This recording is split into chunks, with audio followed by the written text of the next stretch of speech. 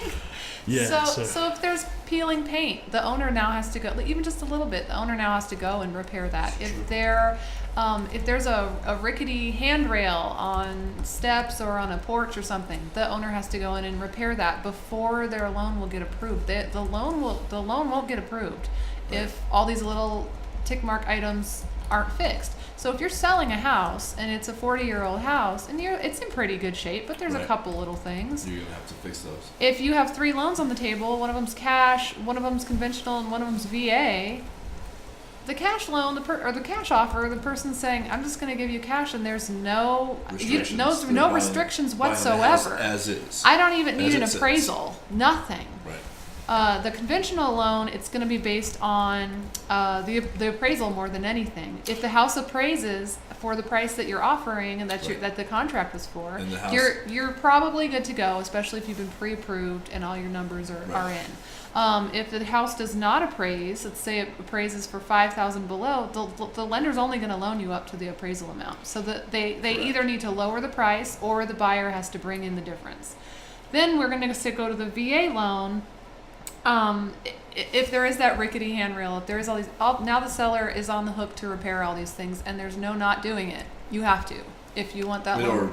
In order to close, if you want that loan to go through. Right. Now, what that looks like and who pays for that can vary, but at the end of the day, you're going to have to do a bunch of stuff, possibly to your house, because the VA is going to require it. And that actually ends up costing the buyer more, because they have to pay a $200 go back for the VA loans, which is for the appraisal. But that's even if the seller agrees, like in that house's case where you're talking about, the seller just said, "Fine, I'm not doing it, and we're not going to fix the shed." And now they have to start all over again. And so that was our options, was terminate, and then they also wouldn't pay anybody to go do it. And so the only solution I could come up with was, okay. Oh, for the shed? For the shed, yeah. I'm like, what if I go tear the shed down? And the seller agreed. And so I asked the seller's agent, please get in writing that the seller authorizes me to go onto that property and tear down that shed.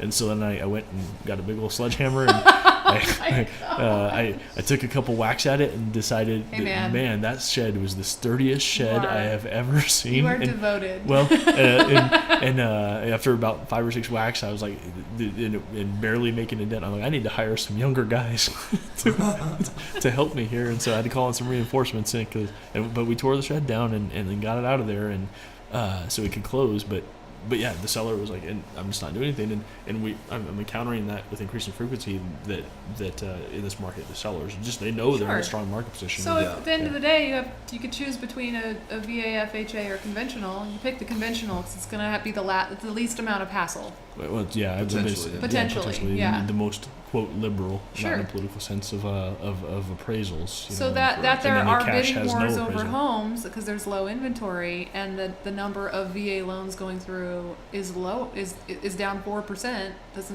Isn't really much of a surprise. No, it's not.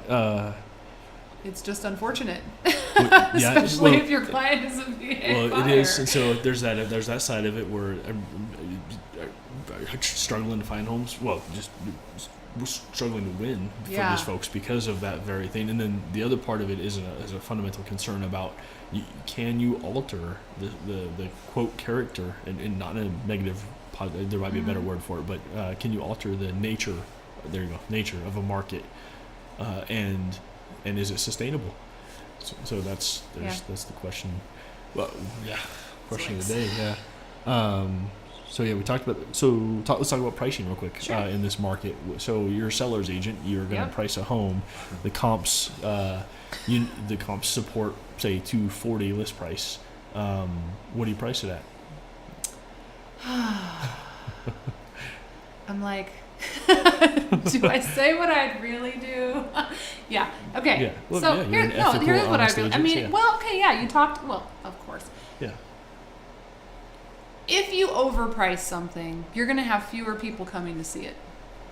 But if you underprice it, you're not doing a service to your client because your goal is to get them the best price, the best money they can get. Because you're representing the seller. Let me rephrase the question here to let you off the hook a little bit. Okay.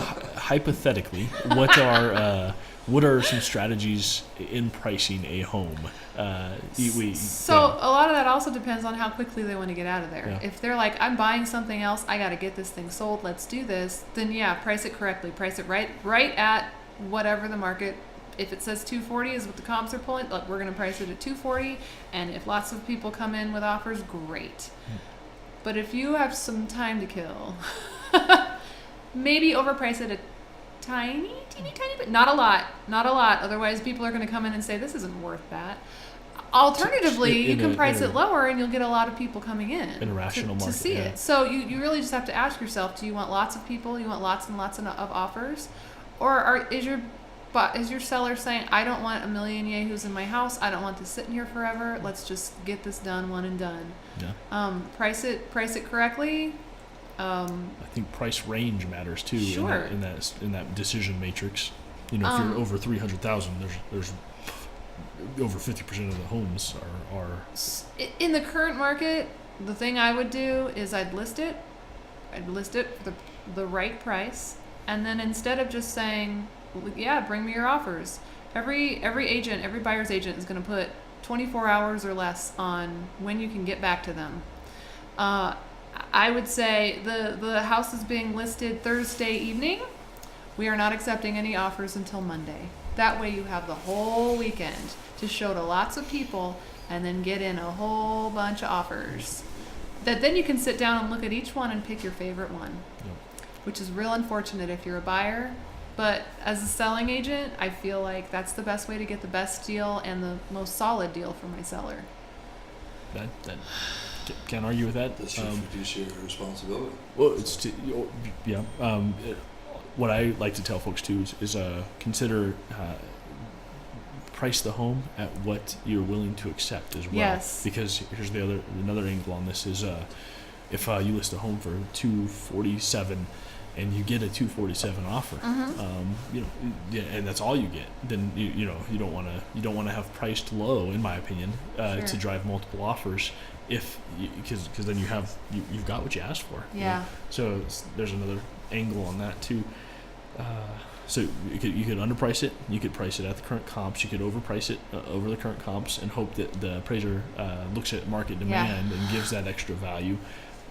I had one where we listed it. The comps suggested 163, if I'm not mistaken. We listed it at 165, knowing that the market demand is such that it is. And we got 12 offers in 5 hours, and then sat down to review those offers, and 3 of them were for 180.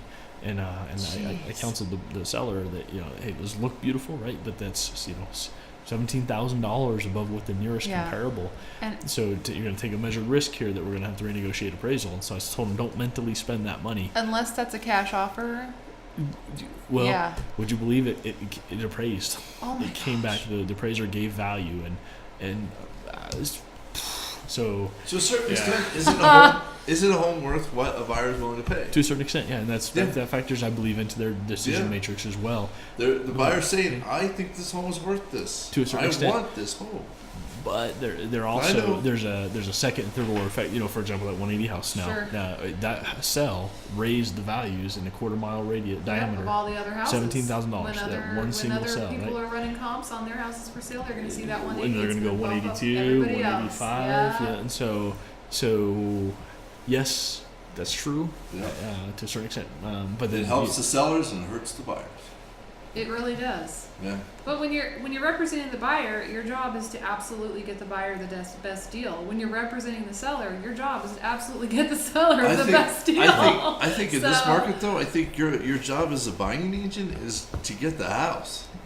Sure. I mean, to a certain Well, extent. sure. Obviously, you don't want them to In completely this market, overpay it's for just it. to win. Yeah. Yeah, Well, it's not just to win, Yeah. but no. within reason. From your It's- 12th offer putting in.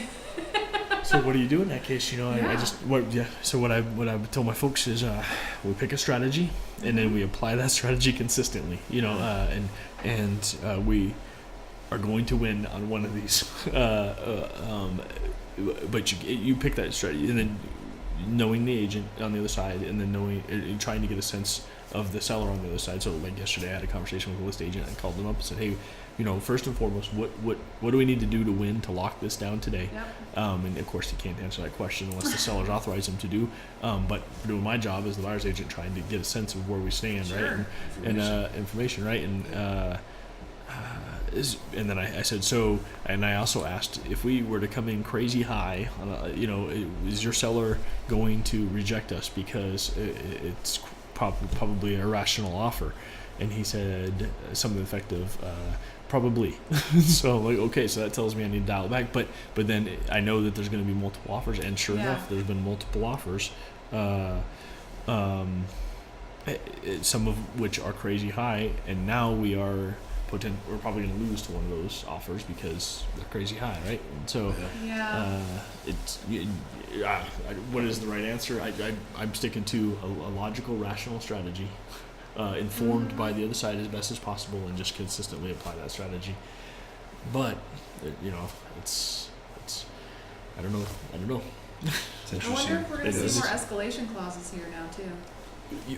Yes, I suspect we are. I've started putting them back I into mean, contracts. that's one strategy you could use with your 12 offer buyers. Throw We- something we- like that we- in up to Yeah. X dollars. We'll offer this much. Good question. Good. And sellers are also That's asking to just be able to rent the house frustrating. back after they sell in order to obtain a house themselves. And that's going to have a ripple effect It is. all the way back. Well, and you can only lease back for 60 days, maximum on So there was a co-owner occupied get loan. into Right? that next week maybe. Okay, But okay. there was an article that came out internally in our office that there are certain scenarios for VA buyers specifically where it can be up to a year. Really? Yeah, Oh. but they have anyway. We'll get Certain into that scenarios. later. So yeah, okay. so if you're a seller and you're okay, I considered selling my house just because we've got so much equity in it and we kind of want to live on the west side. We actually really like our house though, so we're not in a rush to move. But I did consider it, and we decided not to just because we're going. Okay, well, let's say we move to the west side. Are we going to find something we love? But are we going to sell this house and then be homeless for 2 months because Yeah. before we can find something It's that a risk. Right. So, I mean, that's one for someone who's thinking, I want to sell my house. The market's great. Whatever. I want to move to a different part of town. My family has grown. I got a new job, and I want to upgrade. That's something that they can consider is doing like a rent back scenario where you sell your house and the new owner rents it to you for 2 months, so you've got a little bit of wiggle room. Yeah. There. So these are all variable Well, studies. I'm closing one tomorrow. Where Right, The and- contract was written if they didn't have a house by X date, that the contract was null and void. Right. The sellers Wow. had to have a contract in their next home To buy their next one. by Yeah. a certain date, or they were Yeah. contract over. Well, and I mean, Wow. the market And now the buyer is spent $750 for the appraisal. Wow. So the buyer's taking that inherent That's a risk. Yeah. Well, I had one over the weekend where or Friday where we wrote the offer, came in high over list. This was Uh-huh. offer number I think 11 for these folks, or 10. They called back and they said, okay, we like your offer, we'll accept it if you make the earnest money not hard or forfeit the earnest money of $2,000. And I said, so just to be clear, like you're asking me to advise my client or do they lose all rights to the earnest money? It's right. going to the seller, Gone, so if regardless of they can still terminate on these other things, go but through, they get the earnest money no matter what, whether it was a legal termination. right, or whether it was some Or bump in their complete yeah, anything. yeah, yeah. I told them, and I asked, what about if the appraisal comes in low? Well, then they lose their earnest money. So you're asking me to make a $2,000 gamble Yeah. just to lock this home down today, and Wow. trust that there will not be a single bump in the road through this whole process. And the answer was effectively yes. And I said, well, okay, so I have an obligation to convey that to my buyer. So I called them, and Sure. they said no. And I said, I agree. Oh. That's like all the money they have in the world. Yeah. Yeah. And so Means they can't buy a house with that one. Yeah. if that falls through, it's done. that or They're nothing. knocked out of the market, right? Sure. And there's just it's just too many. Anyway, That's bananas. it is bananas. Okay, so we talked about selling Is it strategies. Well, yeah, just pricing, appraisal strategies. Mike, what's up with interest rates? The 8 ball. Hold on. I think we touched on it earlier, but we'll let the 8 ball decide. Will rates be going up? Concentrate and ask again. Oh, Hold on, let me put on my thinking pen. Cannot predict now. So we'll go with that. fair enough. Ambiguous. which is probably the Although I best. did state earlier that the article I read said that rates will at least hold probably this week and maybe even go down a basis point and not in rate. Okay. So Wow. Okay. So, what about anybody got any book recommendations? I do. Okay. I What do you do got? actually. I Or kind of websites? touched on this the week before when we did this. I heard a podcast and this gentleman was interviewed, but Chris Voss is the author, and the book is Never Split the Difference, and it's about how to negotiate. And Chris was the lead negotiator for the FBI for some 10 years. So I think he probably knows a thing or two about negotiating. I'm still working my way through Adaptive Markets by Andrew Lowe, which is a study on market behavior, and basically the premise, as I understand it, he's way smarter than me, is that markets are not quantifiable, like to the extent that we have said they are. Essentially the last 10-15 years we've said that everything is quantifiable. There is an objective data set that captures market movement. And he basically says no, the market is a biological organism, and in trying to quantify it to that extent, we ignore the human element, and that's kind of wrapped up in our discussion here. That's kind of where I'm like, all these numbers that we're throwing around, and it ignores the human element. I feel like at some point the human element's going to say, and we're out of the market, and there might be a There will break. be individual buyers that make that choice. But interestingly too, Mr. Lowe talks a lot about the efficient market hypothesis, where and he has a lot of studies in there where he shows that the market in aggregate prices it prices perfectly because it uses all available information, and so, like, for example, the stock price of a stock captures all known information at the moment. And so in reality, when we try to predict stock prices, if you believe in the efficient market hypothesis, you cannot predict the future stock price because it captures all known information instantly. And one example of this is a stock split. When an Apple, for example, announces a stock split, the market prices that stock split in at the moment it's announced. 3 months later, when the stock splits, there's no change. Because it's already priced in. When the Challenger shuttle blew up, the market correctly penalized the party that manufactured those O-rings within minutes. But it took months for the study to come out, and it wasn't. It's like voodoo, but so where I'm going with that is if we look at our market as an efficient market hypothesis scenario, it's great until it isn't. And it's something I feel like there's going to be a pricing event or something. Anyway, I'm working my way through it. Adaptive Markets by Andrew Lowe. Nice. Well, you guys like are 100% business. I'm like 20% business, 80% pleasure on the stuff I read and listen to. So I'm actually going to recommend a new podcast I found called LeVar Burton Reads. Nice. Kids, right? No, 2 adults. It's short stories. They're 30 to 50 minutes ish. Some of them are a little bit longer. I listen to them in my car when I'm dropping the kids off at school and driving around town. And I have a special place in my heart for LeVar Burton because of Reading Geordie. Rainbow, Oh, yes. because of Geordie LaForge. Yep. He's just the coolest. I love him. I used to, when I was a kid, I thought he was a giant nerd, and I still watched Reading Rainbow anyway. And I was like, what a dork. And then he went on as Geordie LaForge, and I was like, Reading Rainbow, really? And now I'm almost 40, and I'm like, LeVar Burton, I just love it. Anyway. Number one, he just has a very theatrical voice. He has a good podcast voice. And number two, he's picking short stories that are really good. The first one just blew me away. Episode 1, right from the start, is good. It's really good. I recommend it. I'm LeVar 40, Burton and Reads. occasionally I still take my little girl's headbands and I put them as visors, and I'll look at them and I'll be Geordie LaForge to them, and they have no context for it, and they just look at me and they're like, "Dad, that's silly." And, and I'm gonna. This is a segue that has nothing to do with this podcast, but Star Trek. Star Trek in general. I'm gonna nerd out on you. Star Trek in general has had very theatrical actors. Like, you look at the actors and they act like that William Shatner. That's all I'm gonna say. Oh gosh, ew. No, I mean like Benjamin Sisko. He's very theatrical. He enunciates all his words like he's on a stage and everyone must hear his booming voice. And all of them do that. And now Star Trek Discovery, they are mixing it up. There's all kinds of mixed reviews on Star Trek Discovery, and they're all fools. It's so good. I love it. Have you seen Altered Carbon yet? Yes. It's definitely an adult show. It's a guy show for sure. Or an adult show. It's very violent. It's a dude show. But I did watch it. When humanity can upload to the cloud, that's what it's going to look like. It's rough it's too. Intense, yeah. I started watching a couple episodes. I haven't gotten into it yet. Oh, it's pretty. Yeah. All right. Well, I think that wraps up the podcast for today. Is the podcast about real estate or is it about podcast? Well, let's say to be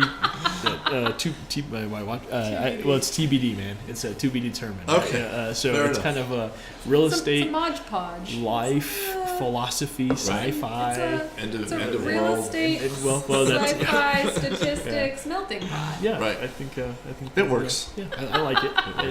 Anyway, you all have take care. Have a good week, and give us a ring if you need any info on the real estate market.